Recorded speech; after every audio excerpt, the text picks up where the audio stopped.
So okay, hi, this is me again, Blessing Bello Olisa. Welcome your favorite YouTube, okay? If you're joining me live on Facebook, I love you so much. Welcome on this page. And if you're watching me on my YouTube, yes, you are welcome to this best platform. So today let's talk about ectopic pregnancy. So what do we know about ectopic pregnancy?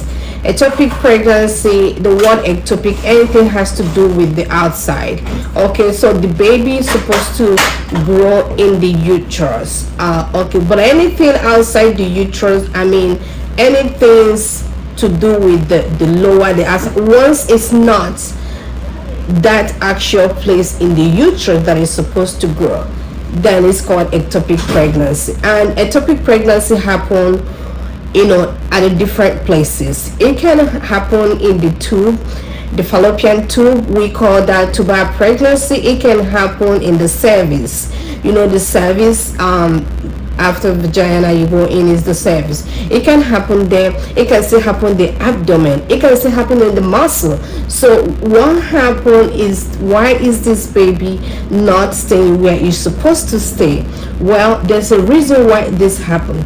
First of all, you think about this baby, right? When fetus is fertilized, the next thing is to grow. When it's formed like a zygote, the next thing is to grow. So it depends on where it is. So if it's I have not seen most pregnancies for ectopic pregnancies is very severe, very life-threatening situation.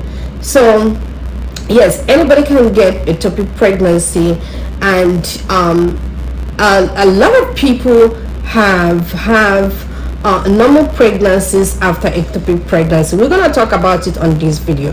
So that's anything outside the uterus cavity, okay? But most of the time it's more of the tube, the fallopian tube. That is 85%. That's where it happened. So what are the symptoms that you have?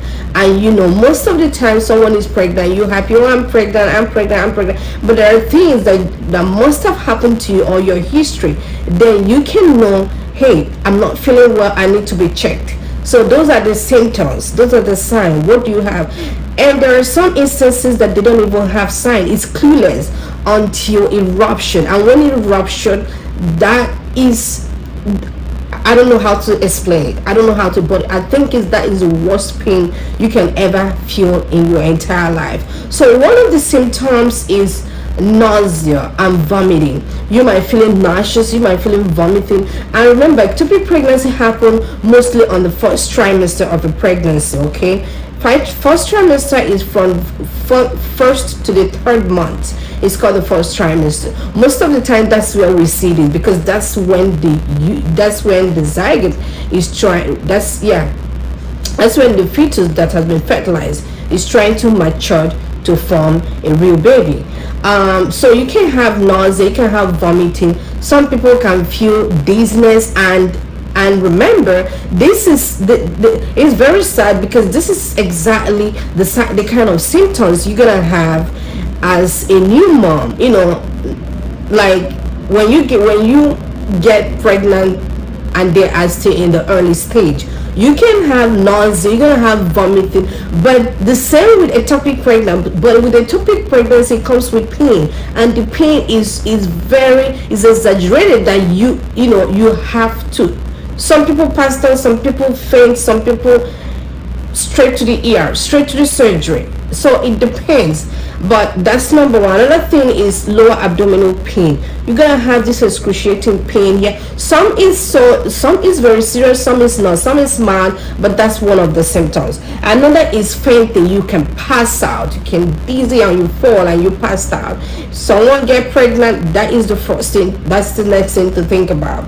Another is vaginal bleeding. You might start seeing spots, you might start bleeding. Some people confuse that. There are some that actually get pregnant, but at the first time they still spots. They bleed a very little. But with ectopic pregnancy, you're gonna see it. It's not like a drop in the pan. You will know that something is wrong down there. And the next one, which is the shoulder pain, but shoulder pain happen when the tube already ruptured. When the tube is already ruptured, that's when you have the shoulder pain, because it's, the body is trying to send a message that something is going wrong right here, and you're gonna have that acute shoulder pain. And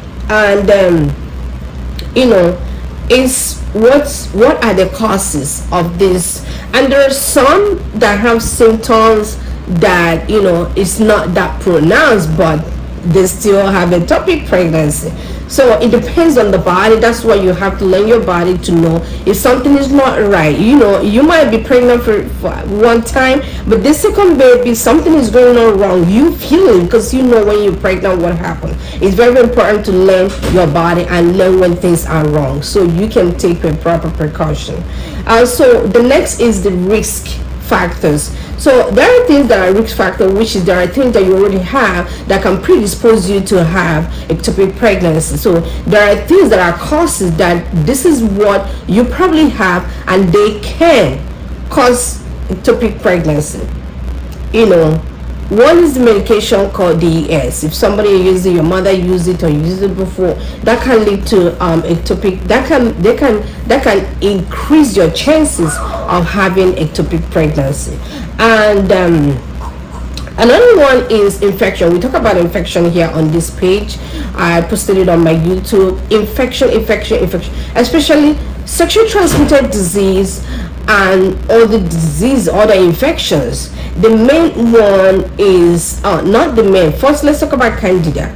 You see, candida and gonorrhea, which gonorrhea is sexual transmitted disease. Those are the ones that even when get treated, they still leave a scar, they still leave a even PID, pelvic inflammatory disease. What happens is that yes, you get this infection, you have treatment, but during their healing process, they leave a scar in the system. So you don't know where they leave a scar, because it's sexual transmitted disease. Sometimes it affects your ovary, sometimes it affects your tube, sometimes it affects your uterus. So it depends on where it affects, and wherever it affects, it leaves a scars right in that spot. So when it leaves a scars, sometimes it doesn't actually heal like your normal skin.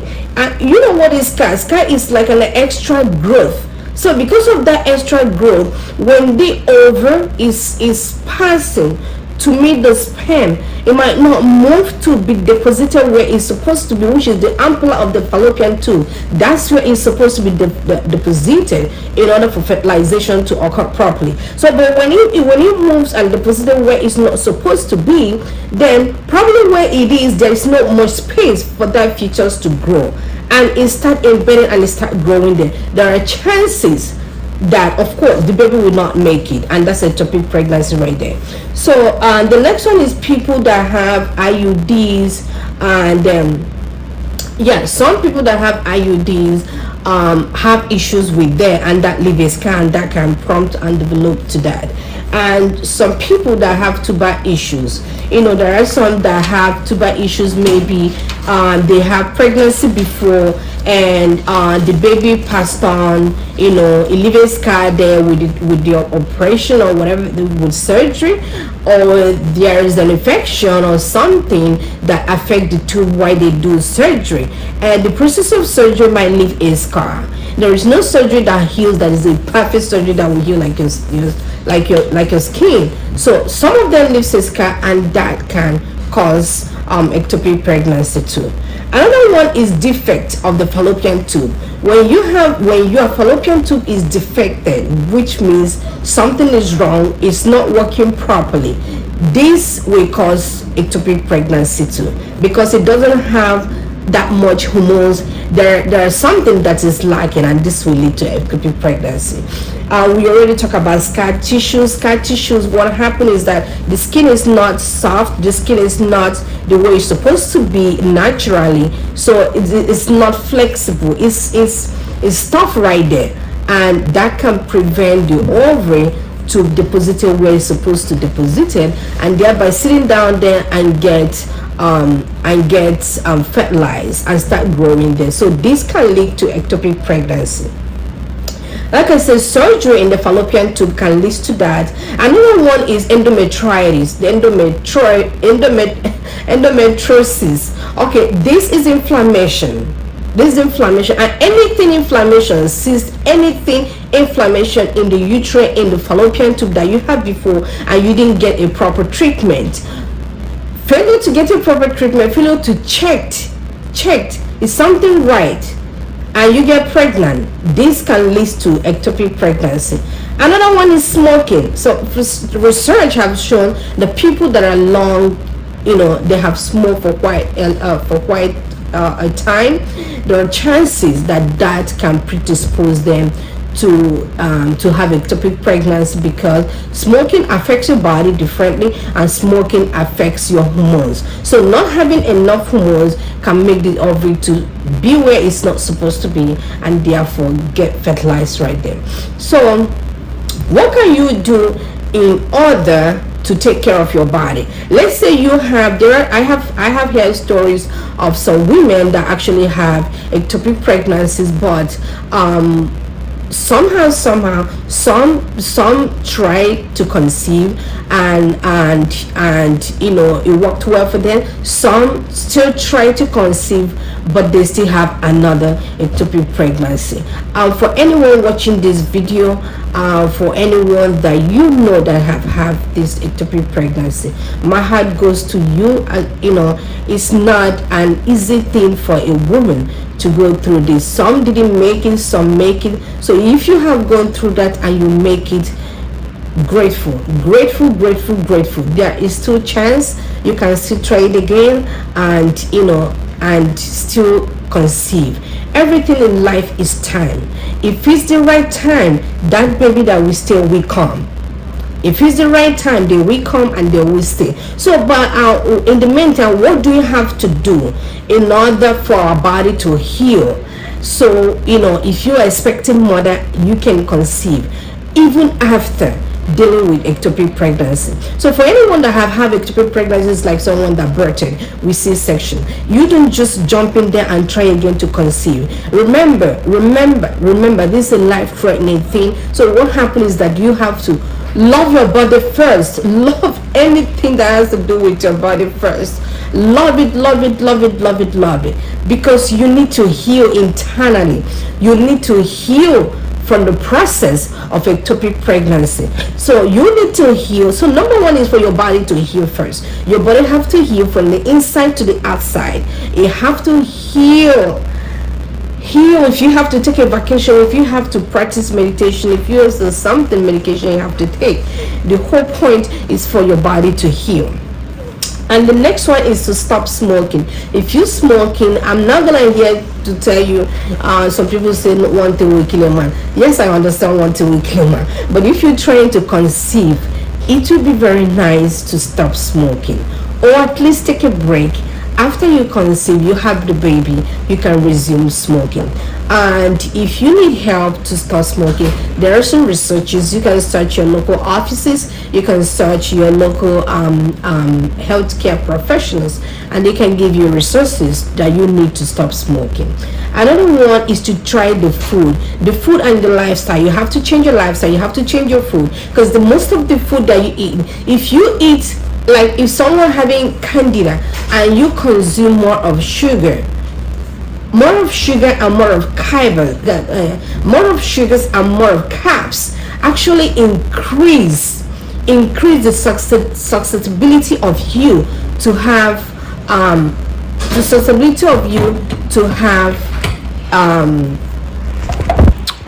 candida, and it increases the chance of you.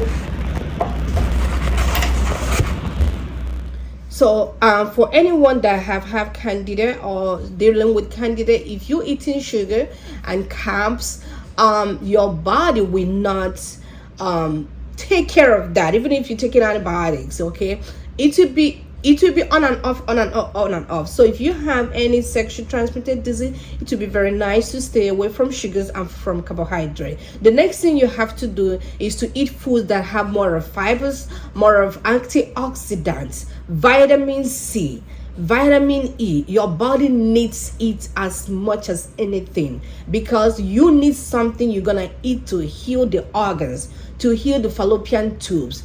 Anything that have to do with scar tissues, you need to eat a very good antioxidant. You mean what I mean by antioxidants is more of vitamins, is vitamin E, lemons, limes, ginger, garlic, and turmeric.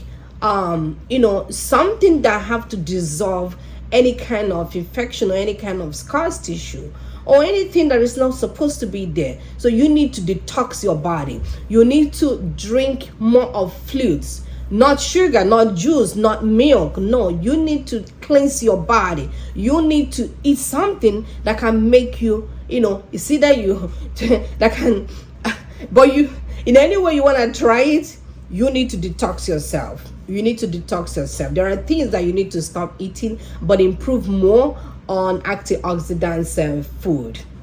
More of vegetables, more of turmeric. Turmeric is my favorite. Turmeric heals every scar tissues, everything that is not need to be down there. If you having vaginal smells, make turmeric tea, drink it. Lemon, lime, do not play with it. It helps a lot. It helps a lot. Another one, you like I said, you have to completely change your lifestyle. You have to completely change your lifestyle. Essential fatty acid, you need that. Essential fatty acid, that is the good fat. You need that. The fish oils, very good for the heart. You need that too. And so the main thing is to understand that ectopic pregnancy is real. It doesn't have, oh, this kind of person can have it. Oh, my mother didn't have ectopic pregnancy. No, it doesn't matter who have it before you. It doesn't matter your sister. It doesn't matter anyone. You can have ectopic pregnancy. But the good news is that after dealing with that, you got healed. There are chances that you can conceive again. That is the good news. The only thing you need to do is to take care of your body. That's the only thing you have to do. Take care of your body, detox yourself, drink more of vitamins, drink your turmeric, drink your good fatty acids, the essentials, and the vitamin E, and good exercise. Walk. Even if you can't walk, outside, it's not safe, you can't walk. You can stay home and do house chores, clean up house, clean everywhere, walk. The more you do that, the more you detox yourself. You need to do something to sweat. You need to detox all of those things that are not good in your system. Drink more of water, more of fluid. Anything that has to do with sugar, which even if you don't eat the real sugar, you can still get it from carbs, because the end product is sugar. Rice, semo, the end product. Gari, the end product. Cassava, the end products. Most of the staple foods, those are the things that cause inflammation. Most of them, those are the ones that cause inflammation. So if you find a food or something that you eat and it makes you bloated, you eat it, you don't like it, but it tastes good, all you have to do is to stop it and take care of your body. Give your body some time and you will conceive. All you have to do is to keep believing. And if you have been watching me till this time and you have not followed me, you have not subscribed to my channel, I don't know what else I've been waiting for. But thank you for watching me, and thank you for sharing this video, and I will see you again. Thanks for watching. Bye.